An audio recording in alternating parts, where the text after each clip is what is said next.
Well, next to calls today for ministers to set up a task force to help residents across our region who are facing bankruptcy because of the cladding crisis. Yes, this is the scene in the House of Commons right now. They're going around the country. It's a debate amongst MPs, some of them remote, urging the government to take action to help those still living in homes clad in dangerously flammable material. They'll vote in around an hour's time.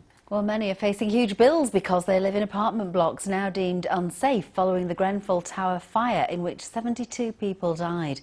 David Hurst reports.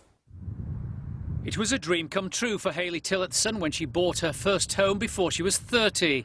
But just 12 months later, the cladding crisis has left her bankrupt and now having to move in with her dad. I feel like a canary down the coal mine, really. I feel like they've just thrown it in and then stepped back and let chaos ensue.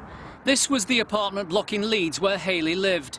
She was very happy until, like hundreds of thousands of leaseholders across the UK, she was hit with life-changing repair bills and unable to sell her property. Today's intervention by MP, she says, is welcome, but too late for her.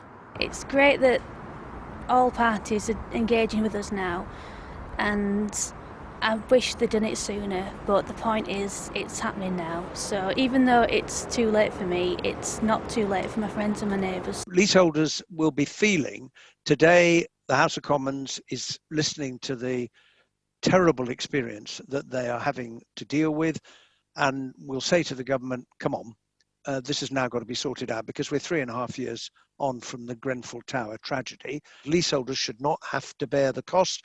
They are not in any way at fault. Ministers say they are providing funding of £1.6 billion for renovations. Wicker Riverside in Sheffield is one of the tower blocks in need of those urgent repairs. It's why leaseholder JENNI GARRATT is now paying £600 a month towards the cost of Waking Watch, a 24-hour fire warden patrol, twice as much as her mortgage payment. Here at Wicker Riverside, we're constantly worried, are we going to be in our homes next week, because the cost of keeping the fire warden in place is so expensive.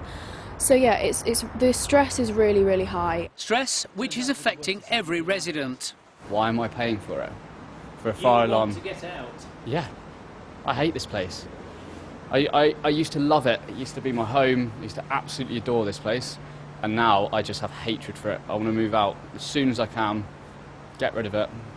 It's been the worst time in my life, to be honest. The government says it is considering a range of options to fund repairs, and no final decisions have been made. But it's reported there is pressure on the Chancellor to sanction a £10 billion rescue package for families hit by the building safety scandal. David Hurst, ITV News, Sheffield.